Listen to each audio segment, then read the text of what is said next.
Good morning everyone, welcome to the point classes. आज तारीख है 14 सितंबर। आज हम लोग 14 सितंबर के जितने भी इम्पोर्टेंट करंट अफेयर्स हैं उसके बारे में डिस्कस करेंगे तथा उससे जो रिलेटेड जो महत्वपूर्ण बिंदु है उसको भी पढ़ेंगे। चलिए हम लोग शुरू करते हैं। हाल ही में किस राज्य ने खेलों का उद्योग का दर्जा दिया है? ये आपको जो मिजोरम राज्य है इन्होंने खेलों को उद्योग का दर्जा दिया है। आइए इनका मुख्यमंत्री देखते हैं। जो पंजाब के मुख्यमंत्री वो है कैप्टन अमरिंदर सिंह। हरियाणा के जो मुख्यमंत्री है वो मनोहर लाल खट्टर है। मिजोरम के जो मुख्यमंत्री है वो है जोर मथंगा। और बिहार के जो मुख्यमंत्री हैं वो है नीतीश कुमार।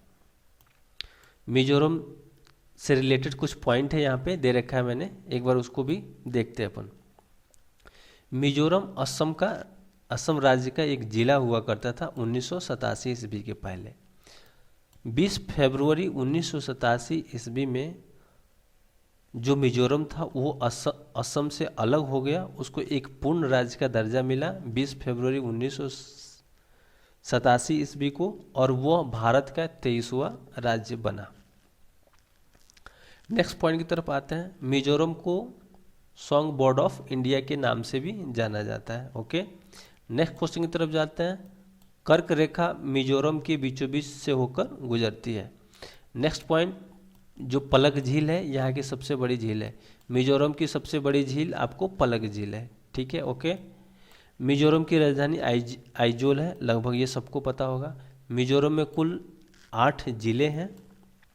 जोर मथंगा यहाँ के मुख्यमंत्री हैं, और जो हरिबाबू कंबमपति है वो मिजोरम के राज्यपाल है। नेक्स्ट क्वेश्चन की तरफ आते हैं। देश का पहला टायर पार्क कहाँ पे स्थापित किया गया है? ये आपको पश्चिम बंगाल में स्थापित किया गया है, देश का पहला टायर पार्क।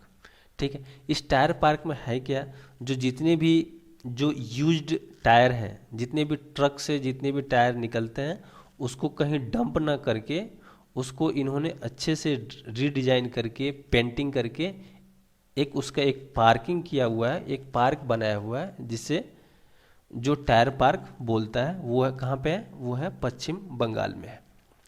नेक्स्ट क्वेश्चन की तरफ चलते हैं। Question number 3। हाल ही में देव ज्योति मिश्रा ने किस देश में सर्वश्रेष्ठ संगीत निर्देशक का पुरस्कार जीता है? ये आपको स्पेन में जो देव ज्योति मिश्रा है इन्होंने संगीत निर्देशन का पुरस्कार जीता है। जो देव ज्योति मिश्रा है मूलतः कोलकाता की है, इनका जन्म कोलकाता में हुआ है। आइए इन देशों की राजधानी देखते हैं अपन। जर्मनी की राजधानी आपको बर्लिन, और वहाँ की जो करेंसी है वो है यूरो। वहाँ जर्मन लैंग्वेज बोली जाती है, और वहाँ की जो चांसलर वो है एंजेला मार्कर। ठीक है, ओके। नेक्स्ट तरफ आते हैं स्पेन, जहाँ पे देव ज्योति मिश्रा को संगीत निर्देशन में पुरस्कार मिला हुआ है। स्पेन की जो कैपिटल वो है मैड्रिड, और यहाँ की जो करेंसी है वो है यूरो। यहाँ स्पेनिश लैंग्वेज बोली जाती है, और यहाँ के जो प्राइम मिनिस्टर वो है पेड्रो सेंचेज। ठीक है, ओके। अब बारी आती है मंगोलिया। मंगोलिया की राजधानी है आपको उलन बटोर, और यहाँ की जो करेंसी है उसको बोलते हैं मैंगोलिन टॉगरोग, और वहाँ की जो लैंग्वेज है वो है मैंगोलिक लैंग्वेज। चीन की तरफ आते हैं चौथे की तरफ। चीन की राजधानी आपको बीजिंग, और वहाँ की जो करेंसी है युआन, और वहाँ की जो लैंग्वेज है उसको मंदारिन बोलते हैं, और वहाँ के जो प्रेसिडेंट वो है जिनपिंग।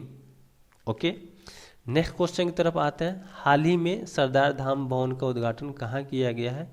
ये आपको अहमदाबाद में किया गया है, और ये अहमदाबाद गुजरात में पड़ता है। गुजरात की राजधानी है आपको गांधीनगर। वहाँ के जो मुख्यमंत्री हैं वो हैं भूपेंद्र पटेल। इसके पहले जो विजय रूपानी थे उन्होंने इस्तीफा दे दिया। इस्तीफा देने के बाद भूपेंद्र पटेल को विधायक दल के नेता चुना गया, और उनको 13 सितंबर को मुख्यमंत्री का शपथ दिलाया गया। ओके, अब सरदार धाम भवन में इसका उद्देश्य क्या है बनाने का? इसमें क्या है, ये भवन बेहतर नौकरी की इच्छा रखने वाले ग्रामीण क्षेत्रों के लड़कियों और लड़कों को छात्रावास की सुविधा मुहैया कराएगा। वैसे ये सरदार धाम जो भवन है एक एक तरह का ये हॉस्टल है। इसमें जो बच्चे पढ़ने वाले हैं, जो गांव के, जो ग्रामीण क्षेत्र से बच्चे हैं, जिनको नौकरी की इच्छा है, हमें नौकरी करनी है, वो इस सरदार धाम भवन में आके रह के अपनी पढ़ाई करेंगे।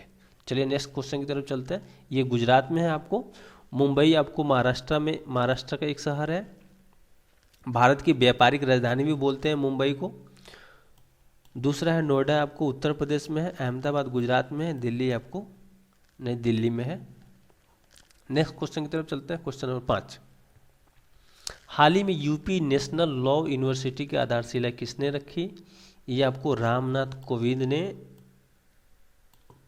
यूपी नेशनल लॉ यूनिवर्सिटी की आधारशिला रखी। तो आइए इनके एक बार परिचय देखते हैं। योगी आदित्यनाथ, ये उत्तर प्रदेश के मुख्यमंत्री हैं। अमित शाह हमारे गृह मंत्री हैं भारत सरकार में।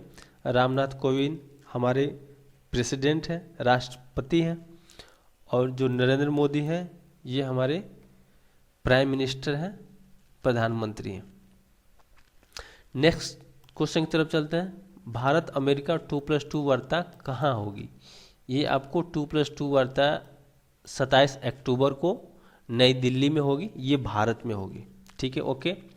अब 2+2 वार्ता के नाम के भी, जो 2+2 वार्ता है, इसको जानते हैं हम लोग, ये क्या होता है। देखिए, जैसे नाम से भी स्पष्ट है आपको, 2+2 वार्ता, ठीक है, ओके। इसमें दो देशों के दो मंत्री भाग लेते हैं। जैसे अमेरिका के जो मंत्री आएंगे, उधर से 2 मंत्री भाग लेंगे, और जो हमारा जो इंडिया है, यहाँ से भी 2 मंत्री भाग लेंगे। इस हिसाब से किन्हीं 2 देशों के शीर्ष मंत्रियों और उनके समकक्षों के बीच होने वाली वार्ता को 2+2 वार्ता कहते हैं। ठीक है, ओके। वार्ता के इस स्वरूप की शुरुआत जापान ने करी थी। जो 2+2 वार्ता है, उसकी शुरुआत जापान ने करी थी। बाद में दुनिया भर के कई देशों ने बातचीत के इस तरीके को अपनाया, और आमतौर पर इस तरह की वार्ताओं का लक्ष्य 2 देशों के बीच रक्षा सहयोग के लिए उच्च स्तरीय राजनयिक तथा राजनीतिक बातचीत सुविधाजनक बनाना होता है। जो 2+2 की वार्ता है, ये कहाँ, इसकी शुरुआत कहाँ पे हुई? सर्वप्रथम जापान में हुई। ये इम्पोर्टेंट है। ठीक है, ओके। नेक्स्ट क्वेश्चन की तरफ चलते हैं। भारत और अमेरिका की 2+2 वार्ता कहाँ पे होगी? ये भारत में होगी, नई दिल्ली में। 27 अक्टूबर से शुरू होने वाली है, जो आने वाली 27 अक्टूबर 2021। नेक्स्ट क्वेश्चन की तरफ चलते हैं। किस केंद्रशासित प्रदेश ने काली गर्दन वाली राजकीय पक्षी घोषित किया है? ठीक है, लद्दाख ने काली गर्दन वाली एक पक्षी है, काली गर्दन वाली जो सारस है, उसको इन्होंने राष्ट्रीय पक्षी घोषित किया है। जो लद्दाख के जो राज्यपाल है, वो है राधा कृष्ण माथुर, ओके। जो जम्मू कश्मीर के जो राज्यपाल हैं, वो है मनोज सिन्हा। जो लक्षद्वीप के जो राज्यपाल, वहाँ लक्षद्वीप में जितने भी राज्यपाल नहीं होते, वहाँ के राज्यपाल को प्रशासक कहा जाता है। वहाँ जो लक्षद्वीप के प्रशासक है, वो है श्री प्रफुल्ल पटेल।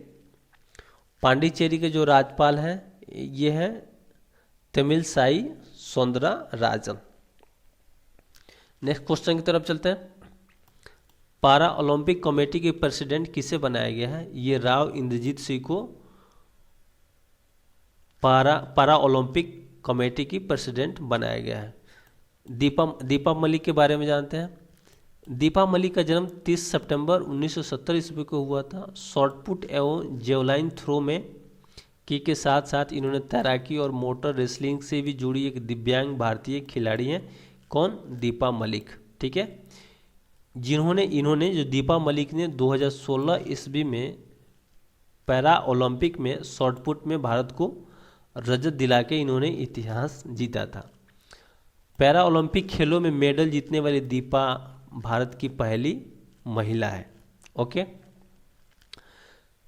दूसरी तरफ आते हैं। यह है ओनी लखेरा। ओनी लखेरा ने हाल ही में जो पैरा ओलंपिक गेम टोक्यो 2020 हुए हैं, इसमें इन्होंने गोल्ड जीता है भारत के लिए। ठीक है, मैरी कॉम आपको मुक्केबाजी करती हैं। ये मुक्केबाजी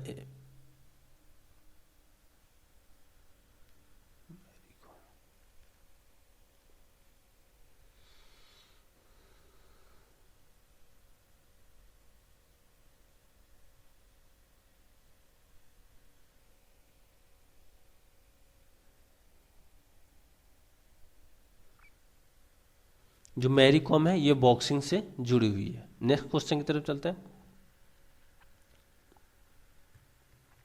हाल ही में किस देश ने आर्थिक आपातकाल घोषित किया था? ये श्रीलंका जो देश है, इन्होंने अपने देश में आर्थिक आपातकाल घोषित किया था।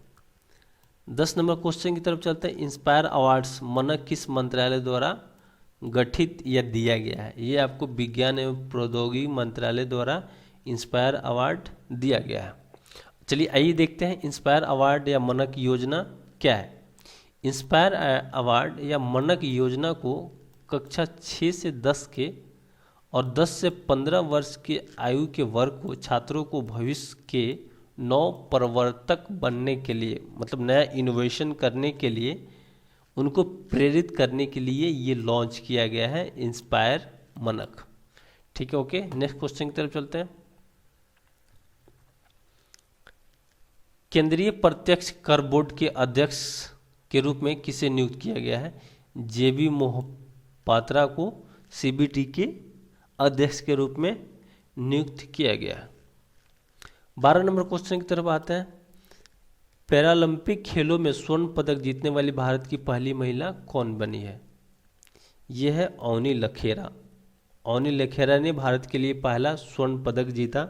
जो दीपा मलिक था, इन्होंने रजत जीता था 2016 ईस्वी में। दीपा मलिक जो पहली पैरा ओलंपिक खिलाड़ी थी जो भारत के लिए पदक जीत के लाई थी। Avani Lekhara Tokyo para Olympic में भारत के लिए पहला जो स्वर्ण पदक अवनी लखेरा ने हासिल किया। ओके, उन्होंने महिलाओं के लिए R2 10 metre air rifle standing SH1 में ये सुनहरी सफलता हासिल की इन्होंने।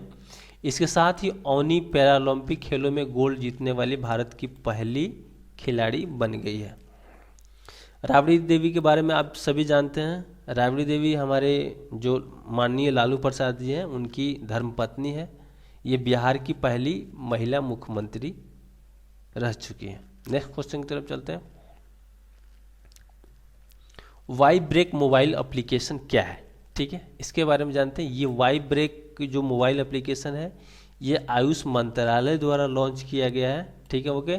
और इसका उद्देश्य क्या है? इस लोगों के काम की वजह से बढ़ते तनाव को दूर करने के लिए तथा उनको तरोताज़ा रखने के उद्देश्य से इस मोबाइल एप्लीकेशन को लॉन्च किया गया है। ठीक है, ये जो वाई ब्रेक जो मोबाइल एप्लीकेशन है ये आयुष मंत्रालय द्वारा लॉन्च किया गया है। ठीक है, ओके। नेक्स्ट क्वेश्चन की तरफ चलते हैं। किस PSU को association for the talent development ATD 2021 best award से सम्मानित किया गया है? ये power grid corporation of India limited को, ये एक भारत सरकार का उपक्रम है, ये महारत्न है। इसको association for talent development 2021 award इसको दिया गया है। ठीक है, ये जो संस्था है पावर ग्रिड कॉरपोरेशन, ये दुनिया भर के 71 संगठनों में से ये 8वें स्थान पे है। इसका जो हेडक्वार्टर है ये गुड़गांव में है। हेडक्वार्टर इसका गुड़गांव आपको हरियाणा में पड़ते हैं। हरियाणा के जो मुख्यमंत्री है वो है मनोहर लाल खट्टर। और जो पावर ग्रिड कॉरपोरेशन की जो स्थापना हुई थी ये 23 अक्टूबर 1979 ईस्वी में हुई थी, 1989। नेक्स्ट क्वेश्चन की तरफ बढ़ते हैं। किस कंपनी ने बेंगलुरु में भारत का जो पहला जो green hydrogen electrolyser giga factory launch किया है? ठीक है, ये ओहोमियम इंटरनेशनल ने लॉन्च किया है। एक ओहोमियम इंटरनेशनल एक अमेरिकी कंपनी है जिन्होंने green hydrogen electrolyser giga factory launch किया है। ठीक है, आगे बढ़ते हैं। भारत का ये पहला हरित hydrogen electrolyser giga factory America स्थित ओहोमियम इंटरनेशनल ने बेंगलुरु में, जो कर्नाटक राज्य में स्थित है, वहाँ पे इन्होंने पहली ग्रीन हाइड्रोजन इलेक्ट्रोलाइजर निर्माण इकाई शुरू की है। आई होप ये वीडियो आपके लिए ज्ञानवर्धक रहा होगा। कल फिर मिलते हैं एक नए वीडियो में। और कल के एक नए करंट अफेयर्स के साथ। तब तक के लिए धन्यवाद।